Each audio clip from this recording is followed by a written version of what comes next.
I'm starting off priming Jess's lids with Painterly Paint Pot from MAC to give a smooth base, as we're going to be using some really bright colours, so we want them to really pop. So I'm just setting that with this white chocolate shade from the Too Faced Chocolate Bar palette, just so our shadows blend easier on top. And then I'm going to go into this apricot matte kind of shade, really fluffing it through the crease and along the lid with a large blending brush. This is just going to help any bright colours on top blend much easier. So I'm starting off with this pinky purple from this Morphe palette and going into the outer corner and up on an angle, so we're creating a winged out shape with this. And I'm using a smaller crease brush as I want a lot of control with where the colour is going. Then just blending again with our fluffy brush for each layer.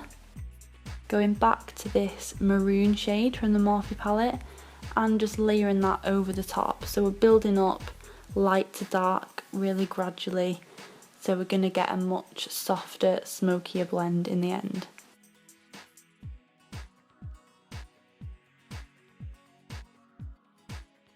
Now I'm going to go into this purplish brown in the Too Faced palette, and this is going to be a really nice smoky shade. This really pulled the look together, and I'm layering that on the outer corner and just buffing it into the centre of the lid.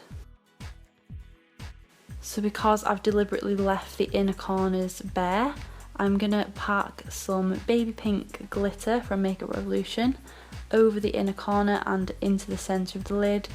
I just really like how this looks. I feel like it gives a really pretty light to dark kind of gradient to the eye. I'm doing more of a subtle wing because I'm just doing it on the outer corner.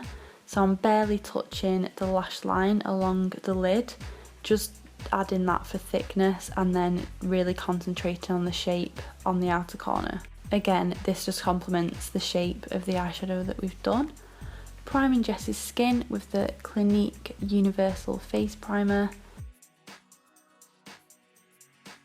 before going in with Illamasqua's Skin Base.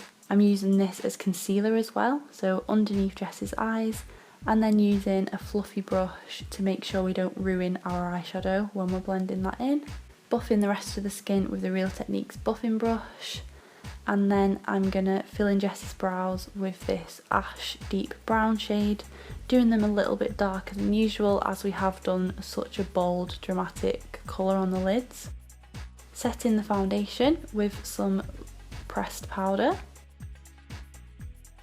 And then I'm tightlining Jess's eyes with the same gel liner we were using before smoking out her lower lash line with that deep brown purpley shade from the Too Faced palette.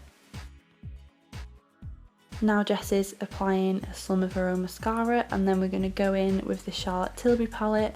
I'm going to bronze up Jess's skin and do a really subtle contour using an angled brush. I'm really softly blending that through her cheekbones. Also layering the highlight over the top of the cheekbone, and then going across the apple and upwards with the blush from the palette. And Jess's skin is amazing anyway, but this palette just made her cheekbones look incredible.